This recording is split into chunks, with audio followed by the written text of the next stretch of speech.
So fall is here, which means apples are in season and probably on sale wherever you are, one variety or another.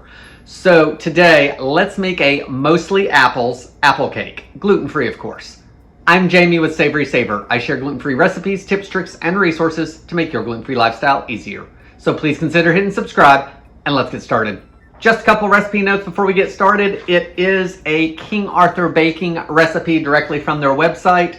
It's not listed gluten-free on the actual recipe, but once you get into the recipe, they do give the substitution using their measure for measure flour, which I've used on here before. So an easy flour for most people to get. We're not going to need any special equipment. I am using a springform pan, but you can also just use a regular cake pan. Also, not really any special ingredients as well. Now, I do want to note that one of the ingredients in this is a little bit of almond flour and some almond extract. So for those of you with nut allergies, this is not going to be a good recipe.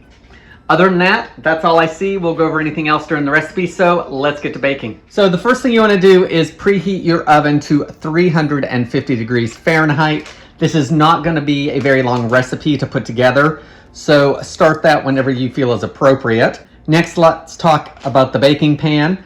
This says you can use either an 8 or 9-inch springform pan or standard round cake pan. So use whatever you have available. It does say to lightly grease the bottom of the cake pan and then put a round of parchment paper in there as well. And the grease will help hold that parchment down. I'm using the springform pan, so I just kind of wedged it in there. Then you want to take half a tablespoon of unsalted butter and grease both the parchment as well as the inside of the pan. And optional, it says you could use 1/4 cup of sliced almonds and kind of press them around the pan. I am not doing that because I don't have any sliced almonds in the house that I know of. So we're going to skip that part, but especially with like a springform pan, if you're using that, it's just going to give it a nice outside, so that may be something you want to do. Now let's move on to the dry ingredients. So all the ingredients will be listed in the description below, as well as the link to the original recipe. And I've kind of gone back and forth, guys, with weighing and measuring by volume, just because it's easier for me and less dishes. So the smaller stuff I'm doing by teaspoons and such, and the flours and that I've done by weight. So for the flours, I have 3/4 cup or 90 grams of the gluten-free measure for measure flour. I also have a 1/4 cup or 24 grams of almond flour. To that, I want to add half a teaspoon of fine salt and 1 teaspoon of baking powder. Let's whisk that all together. If you want to try this with 1 cup of the measure for measure flour, you could definitely try that. I don't know how it would work necessarily. I don't know if the almond flour really does anything to it. It may just kind of give it a more nutty flavor. So you may want to try that if you make this recipe and have a nut allergy. Now let's talk about the apples before I start the wet ingredients, because those wet ingredients are going to go together super quick, and I want to make sure the apples are ready to go in so they don't brown. So you want 3 apples, which is about 4.5 cups or 550 grams, peeled and sliced 1/4 inch thick.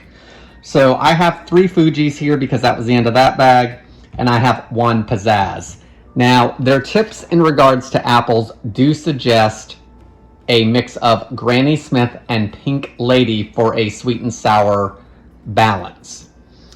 Other varieties it suggests is to more tart varieties that are firm.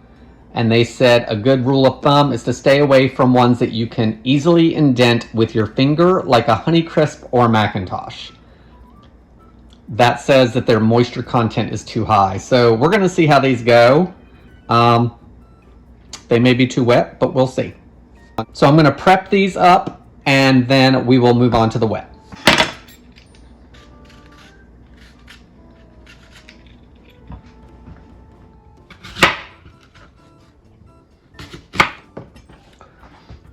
Okay, down to my last piece of apple. And then, those might be a little thick. You want about 1/4 inch, guys. So probably closer to that. Let's put those to the side for just a minute. So for our wet ingredients, We want to add 6 tablespoons of melted unsalted butter, 2 large eggs, room temperature of course. You'll get a better mix. 3/4 of a cup or 160 grams of brown sugar. This is light brown sugar. Finally, we're going to add half a teaspoon of almond extract. And I don't know why you couldn't, if you're not using the almonds and the almond flour, I would probably use vanilla and not the almond. Now I want to whisk this together for about 30 seconds to a minute, just until everything is combined and slightly foamy.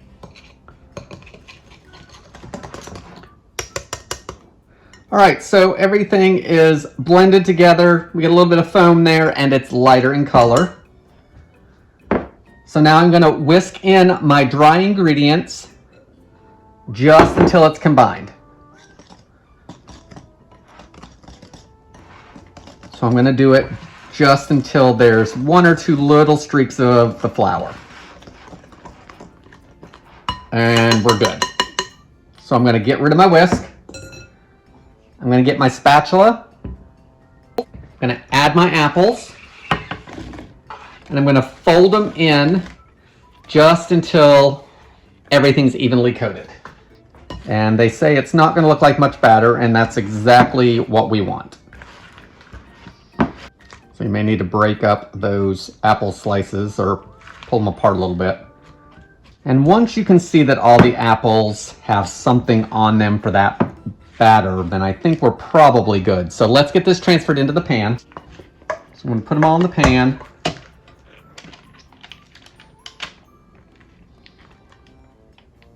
Now we want to push everything around just until everything's pretty even. So I'm going to try not to crush the apples. All right, now all we need to do is get it baked. So you want to bake this until it's golden brown on top, and a toothpick or paring knife inserted to the center comes out clean.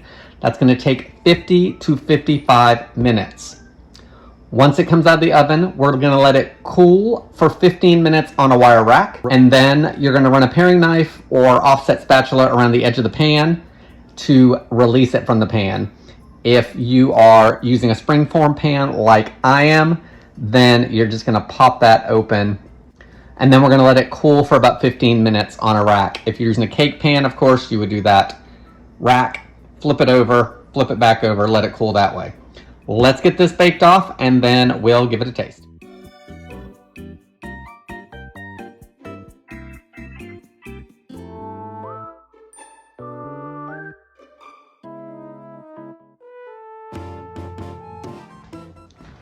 All right, so it's been 15 minutes, and you can see that the apple cake actually pulled away from the pan a little bit, which should make it really easy to undo this,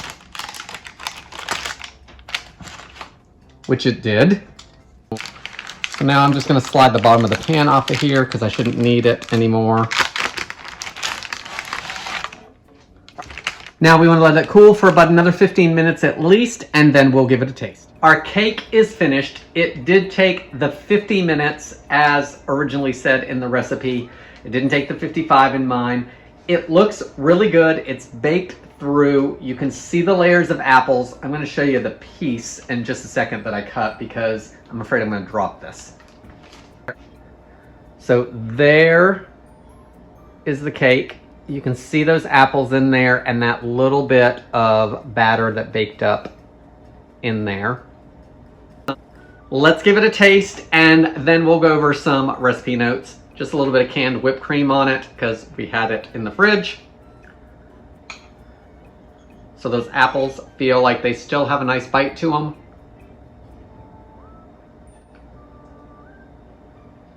This cake is nice and moist.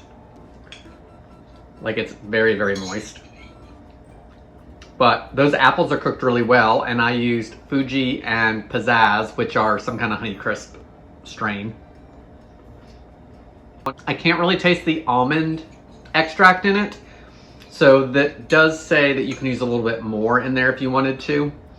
I also think vanilla, if you didn't have almond extract, would be just fine. It has a nice golden crust to the sides of it. So taste-wise, I think it's really good. All right, let's go over my recipe notes and I'll finish that in just a minute. All right, recipe notes directly from the recipe.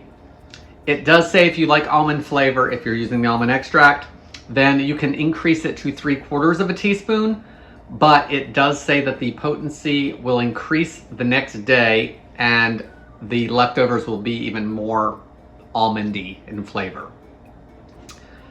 We went over the apple thing earlier as far as what type of apples to use. Let's go over how to cut it. I did use a serrated knife as suggested. That is because you don't want the apples to mash or push down. You want to be able to slice through those, and they do have a little bit of a give still. So I do think that a serrated knife is best for cutting this. Let's talk about storage and life expectancy of the cake. This says that the cake is best served day of, and that is for both the traditional as well as this gluten-free version that we did here. If you are storing it, it actually says to store it uncovered for up to 3 days. While we are leaving it uncovered, it does say to press parchment paper or plastic wrap directly on the cuts of the cake to keep that fresh. The reason we are not covering it in plastic wrap on the top surface is because this is a very moist cake and it's gonna make it soggy, and that's not what we want. So since damp and soggy cake is a no-go, then leave it uncovered, but just put your plastic wrap or your parchment paper directly against those cut slices to keep those fresh. Overall, I think this is a good recipe. I think it's easy and there's nothing crazy in it for ingredients. Apples are in season right now, so they are normally on sale somewhere, and usually multiple varieties. So it's a good way to use what's in season, as well as using a fruit that tends to be on the less expensive side anyway. Guys, if you're looking to try this, then the ingredients are all listed below. A link to the actual recipe is down there. Please leave any comments or concerns or any of that down below. But other than that, guys, I want to thank you so much for watching, and I hope to see you in the next video.